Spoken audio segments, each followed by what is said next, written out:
நான் உங்கள் தாமரை கண்ணன். ஞானவான்களுக்கு உபயோகமாகும் பொருட்டு சில கட்டுப்பிரதிகளிலிருந்தும் அச்சுப்பிரதிகளிலிருந்தும் 44 அரிய நூல்களை சேகரித்து தொகுத்துள்ளேன். முகவுரை தொடர்ச்சி.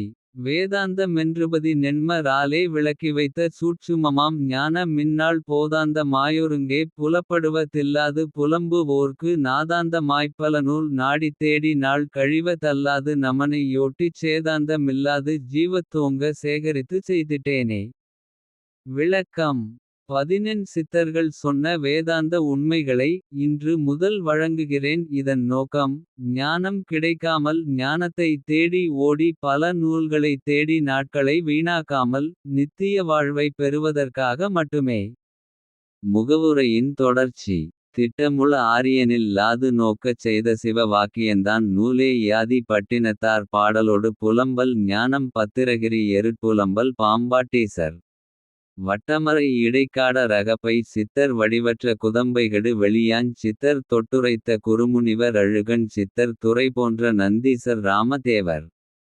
விளக்கம். முதன்மையாக சிவவாக்கியரின் பாடல்கள் உள்ளது. அவரைத் தொடர்ந்து பட்டினத்தார் பத்திரகிரியார் பாம்பாட்டிச் சித்தர் போன்ற மகான்களின் ஞான பாடல்கள் இதில் சேர்த்துள்ளேன். மேலும் இடைக்காடர் அகப்பைச் சித்தர் குதம்பைச் சித்தர் கடுவெளிச் சித்தர் அகத்தியர் அழுகணிச் சித்தர் நந்தீசர் ராமதேவர் ஆகிய 11 சித்தர்களின் உயர்ந்த தத்துவ பாடல்களும் இதில் சேர்த்துள்ளேன். தேவரோடு கொங்கணவர் ரோமநாதர் திருமூலர் கருவூரார் பொதிகை சித்தர் ஆவலோடு இவருரைத்த ஞானமியாவும் அவனியுள மனுக்களெலா மறிய வென்றே பாவலரை நாவலரை பண்டித்தோரை பட்பலவாம் பெரியோரை பணிந்து கேட்டு மாவிதமாய் பிழையின்றி திருத்தன் செய்து மாசறவே எச்சியற்றி மகிழ்ந்த வாரே.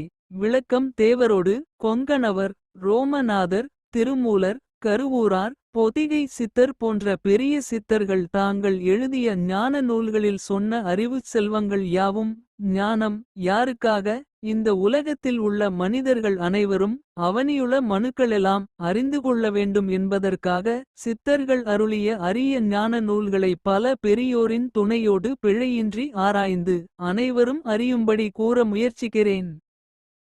தவநீரியின் மிக்கபதி நென்ம ராலே தானருளிச் செய்தபல சாத்திரத்தில் சிவனவனே யாகவென சீவகோடி சிவமெனவே சிறப்பித்த சிவநூல் யாவும் அவமனத்தாற் சிந்துண்டு வகலா வண்ண மறிந்தவரை ஏதிரட்டிக் கோவை யாக்கி புவனமனு வெளிதனிலே ஞான பாதை புரிந்திய போதிக்கப் புரந்தவாறே.